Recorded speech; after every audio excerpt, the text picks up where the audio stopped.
କେମିତି ଅଛ ସମସ୍ତେ? ଆଚ୍ଛା ପିଲେ ତମେ ସବୁ କୋଉଠି ରହୁଛ? ଘରେ ରହୁଛ? ତମ ସବୁ ଘରେ କିଏ କିଏ ଅଛନ୍ତି?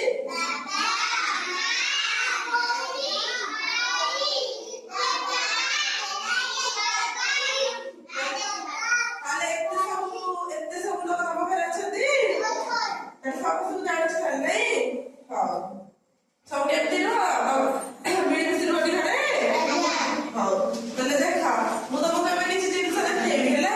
ପରିବାର ସଦସ୍ୟ ଦେଖ କେମିତି ଲାଗୁଛି? ଭଲ ଲାଗୁଛି? ଏଇଟା ଆମେ ଶିଖିବା ହେଲା। କିଏ କିଏ ଆମ ଘରେ ସବୁ ରୁହନ୍ତି? ପିଲେ କହିଲ ଇଏ ସେ କିଏ କିଏ ସେ? କିଏ ସେ? ସମସ୍ତଙ୍କ ବାବାଙ୍କ ନାଁ କହିଲ। ତମ ବାବାଙ୍କ ନାଁ କଣ? ତମ ବାବାଙ୍କ ନାଁ? ତମ ବାବାଙ୍କ ନାଁ? ତମ ବାବାଙ୍କ ନାଁ? ତମ ବାବାଙ୍କ ନାଁ? ତମ ବାବାଙ୍କ ନାଁ? ତମ ବାବାଙ୍କ ନାଁ? ତମ ନାଁ? ତମ ନାଁ? ତମ ବାବାଙ୍କ ନାଁ? ହଉ ତାହେଲେ ବାବା ତମ ପାଇଁ କଣ କଣ କରନ୍ତି ଘରେ? ତମ ପାଇଁ ସବୁ କଣ ଆଣନ୍ତି? ଘର ପାଇଁ ପରିବା ଆଣନ୍ତି। ଯାହା ଯାହା ଜିନିଷ ଦରକାର ସବୁ ବାବା କଣ କରନ୍ତି? ବଜାରରୁ କିଣି ଆଣନ୍ତି ନାଇଁ? ତମ ପାଇଁ ପୂଜାକୁ ନୂଆ ଡ୍ରେସ ବହିପତ୍ର ସବୁ କିଏ ଆଣି ଦିଅନ୍ତି? ବାବା ହଉଛନ୍ତି ଘରର ମୁଖ୍ୟ। ଘରର ମୁଖ୍ୟ କିଏ?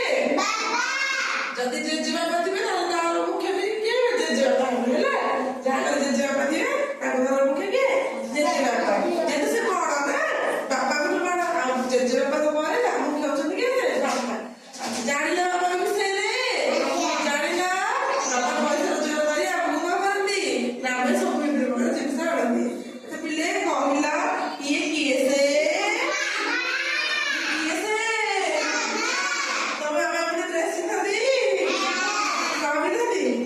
ଶାଢୀ ନାଇଁ? ହଉ ତାହେଲେ ତମ ବାବା ତମ ପାଇଁ କଣ କରନ୍ତି କହିଲେ? ମାମା କଣ କରନ୍ତି ତମ ପାଇଁ? କଣ କରନ୍ତି? ନା ମାମା ଶୁଣ ତମେ ସବୁ ସ୍କୁଲ ଆସିଛ। ସ୍କୁଲରୁ ଘରକୁ ଗଲେ ତମକୁ ଭୋକ ହବ ହେଲା। ତମେ କାହାକୁ ଖାଇବାକୁ ଦିଅ? ତାହେଲେ ଘରେ ତ ବାବା ଥିବେ ତେଣୁ ମାମା ହଁ ଶୁଣ ତାହେଲେ ଘରକୁ ଗଲେ କଣ ନା ଭୋକ ଲାଗିଲେ ଆମେ କାହାକୁ ଖାଇବାକୁ?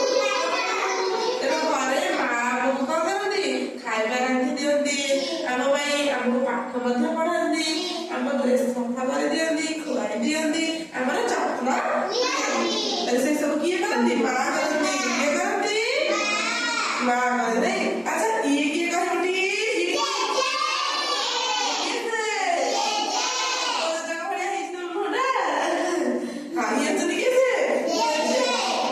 ଚଷମା ଲଗାଇଛନ୍ତି। ବୁଢା ହେଇଗଲେଣି ନା ଆଖିକି ଟିକେ ଭଲସେ ଦିଶୁନି।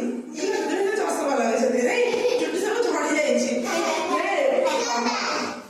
ହଉ ତାହେଲେ ଯଦି ତମକୁ ଚାହୁଁଛି ମାନେ ଖାଇବା ପାଇଁ ଦିଅନ୍ତି ନା ନାଇଁ? ଦାଣ୍ଡ ଆଡେ ଯାଇଥିଲେ ତମକୁ ବରା ଫରା ଦିଅନ୍ତି ନା ନାଇଁ? ହଉ ତାହେଲେ ଜେଜେ ଭଲ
ଫୋନ୍ ଗୋଟେ ଆରେଞ୍ଜ କରିଦେବ।